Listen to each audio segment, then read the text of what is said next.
Oke, gue yakin lu yang klik video kali ini, gue yakin lu merasa kayak jalan di tempat. Lu ngerasa stuck dan gak tahu kenapa apa yang lu kerjakan sekarang itu nggak segera membuahkan atau menghasilkan sebuah hasil yang signifikan. Lu coba untuk mulai istilahnya berinvestasi, tapi lu ngerasa angka capital lu cuma ada di situ-situ aja dan nggak nambah-nambah. Atau lu mulai coba untuk olahraga, lu coba untuk nge-gym, tapi lu ngerasa setiap hari badan lu gitu-gitu aja, nggak kurus-kurus, nggak gemuk-gemuk. Lu ngerasa cuma berjalan di tempat dan semua effort yang lu keluarkan itu nggak menghasilkan hasil yang lu inginkan. Di video kali ini kita akan bahas kenapa setiap dari kita itu sering ngerasa yang namanya stuck dalam mencapai kekayaan tertentu atau kesuksesan. Dan di akhir nanti gue akan kasih tipsnya gimana setiap dari kita itu bisa berhenti untuk merasa berjalan di tempat atau stuck. Tapi sebelumnya gue akan kasih sebuah fakta pahit yang gue yakin banyak dari lu itu ngerasain hal ini. Nggak terkecuali gue. Gue juga sering merasa hal ini terjadi di gue. Yaitu adalah otak dan mental kita itu seringkali udah rusak kena yang namanya comparison atau perbandingan. Ini gue sendiri juga alami. Yaitu ketika gue udah mengusahakan yang terbaik setiap hari dalam apa yang gue kerjakan. Gue berolahraga, gue bikin konten, dan gue ngelakuin hal-hal yang lain. Gue merasa apa yang gue kerjakan itu nggak cukup baik setiap hari karena otak gue fokus melihat rumput tetangga itu lebih hijau. Apalagi di zaman sekarang dengan sosial media yang luar biasa, kita punya akses ke full internet. Seringkali gampang untuk setiap dari kita itu merasa apa yang kita udah kerjakan selama ini nggak segera membuahkan hasil, dan rasanya kita capek, kita frustrasi, dan kita pengen nyerah. Padahal yang setiap dari kita perlu tahu, comparison is the thief of joy. Perbandingan itu adalah pencuri kebahagiaan terbesar. Dan rasa stuck, rasa kita berjalan di tempat ketika kita mau menjalankan sesuatu, merintis sesuatu, jadi baik setiap harinya, itu seringkali muncul ketika kita mulai untuk membandingkan diri. Ketika kita bandingin progres hari kedua kita dengan progres hari ke-365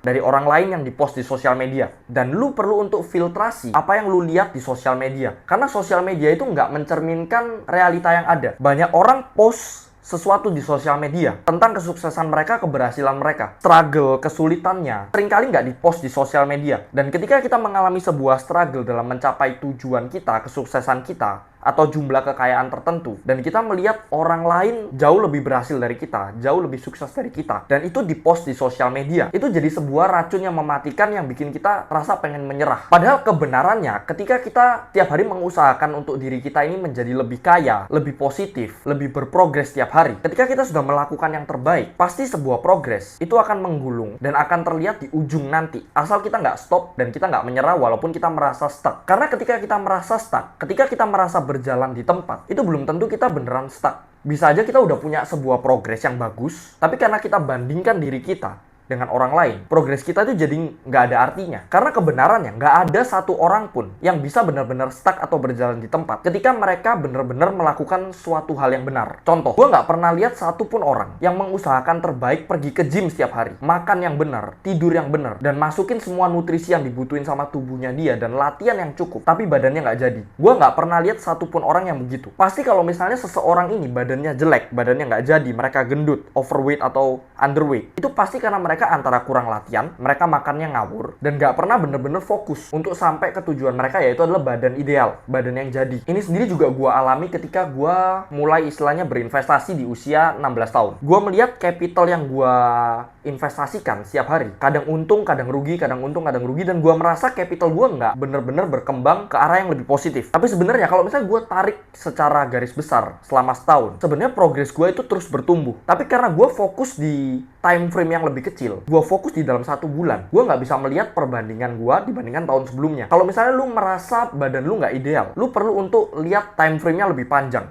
Lu bandingkan diri lu yang hari ini dengan tahun lalu, apakah lebih bagus atau lebih buruk. Kalau misalnya lebih bagus dan lu masih merasa stuck, itu berarti artinya lu nggak bener-bener stuck, tapi lu mungkin merasa bosan. Tapi di sini yang lu perlu untuk tahu adalah ketika kita bertumbuh, ketika kita setiap hari berjalan ke arah yang lebih positif, pertumbuhan itu adalah hal yang membosankan. Stabilitas, ketika kita setiap hari melakukan hal yang sama, mengusahakan yang terbaik setiap hari, itu adalah hal yang melelahkan dan membosankan. Tapi tanpa ada hal yang membosankan, lu nggak akan pernah bisa bertumbuh. Kalau misalnya lu having fun setiap hari, hari, clubbing setiap hari, lu minum-minum setiap hari, nongkrong setiap hari, itu adalah hal yang menyenangkan. Tapi lu nggak lagi membangun diri lu. Nggak ada suatu pertumbuhan tanpa rasa sakit. There is no light without dark. Nggak ada terang tanpa kegelapan. Apakah pergi ke gym setiap hari capek? Capek. Apakah fokus bangun habit investasi itu capek? Capek. Apakah nahan impulsif untuk lu pengen beli sesuatu itu capek? Sakit? Iya. Tapi di ujungnya, kalau misalnya lu terus mengusahakan itu, lu akan berterima kasih ke diri lu sendiri. Pergi ke gym itu capek, tapi lu punya badan yang jelek, itu lebih capek. Nggak enak. Lu mau cari pasangan dengan badan lu yang nggak ideal, first impressionnya akan berbeda. Lu kerja keras setiap hari cari duit, itu capek, itu menyakitkan. Tapi nggak punya uang, jadi miskin, itu juga nggak enak. Jadi there's no light without dark. Dan ada satu lagi tips ya. Kalau misalnya lu merasa lu berjalan di tempat, lu merasa stuck dan gak ada progres, lu coba untuk evaluasi apa yang udah lu lakukan selama ini. Apakah lu udah melakukan yang benar dan hasilnya gimana? Kalau lu udah melakukan yang benar, pasti lu akan bisa melihat hasilnya. Kayak contohnya ketika lu ingin mempromosikan suatu produk dengan digital marketing, lu perlu untuk cari formula marketing yang paling tepat. Gimana caranya konten dan message yang pengen lu deliver ini bisa menarik banyak orang. Lu lihat engagementnya gimana, resultnya gimana. Kalau nggak sesuai dengan hasil yang lu inginkan, lu bisa mulai untuk evaluasi dan perbaiki itu. Tapi kalau misalnya itu udah works, tapi hasil yang besar itu belum kecapai, kadang-kadang lu perlu untuk sedikit lebih bersabar. Lu perlu untuk lebih konsisten. Ibarat orang, kalau misalnya lu inget gambar ya, dia gali-gali, di ujungnya ada berlian. Dan ada dua orang, dikit lagi dua-duanya ini bakal ketemu berlian. Tapi satunya nyerah, satunya terus untuk menggali. Dia gali terus, dan akhirnya dapat apa yang dia pengen. Kalau misalnya lu udah melakukan yang benar dan menemukan sebuah formula yang benar, kadang-kadang lu nggak perlu strategi baru lagi. Banyak orang terlalu fokus untuk mikir gebrakan apa lagi nih, strategi baru apa lagi nih yang perlu dicari dalam dia meraih kesuksesan atau kekayaan. Tapi kadang-kadang yang diperluin itu adalah sedikit lama lagi untuk dia bertahan dengan strategi yang sama untuk sampai ke kekayaan tertentu, ke tujuan tertentu. Dan ketika lu merasa berjalan di tempat, kekayaan lu ngerasa nggak bertambah-tambah setiap hari, jangan pernah lu berdiam diri. Karena aksi itu adalah satu-satunya cara lu bisa keluar dari stagnasi dalam progres lu. Lu ngerasa badan lu nggak jadi-jadi, lu kerja lebih keras, lu latihan lebih niat, lu makan lebih bener. Pastikan lu selalu punya aksi, lu ngelakuin sebuah aksi dan gak berdiam diri di tempat. Yang gua pelajari di sini adalah ketika kita mau istilahnya menjadi sukses, mencapai kekayaan tertentu atau berhasil dalam hidup, pasti kita akan merasa tertekan, frustrasi, capek, kesepian. Tapi itu gua rasa adalah harga yang perlu dibayar untuk kita bisa mencapai sebuah kesuksesan. Pasti di satu titik kita ngerasa kita mau berhenti. Pasti di satu titik kita ngerasa kok kayaknya sia-sia ya apa yang kita kerjain selama ini. Gua kerja tiap hari kok nggak ada hasilnya. Tapi percayalah teman-teman, ketika lu terus melakukan yang terbaik, ketika lu mengusahakan yang positif setiap hari ke dalam hidup lu, dan terus mau bergerak maju dan ngambil aksi, setahun, 2 tahun, lu bisa lihat time horizon secara lebih jauh,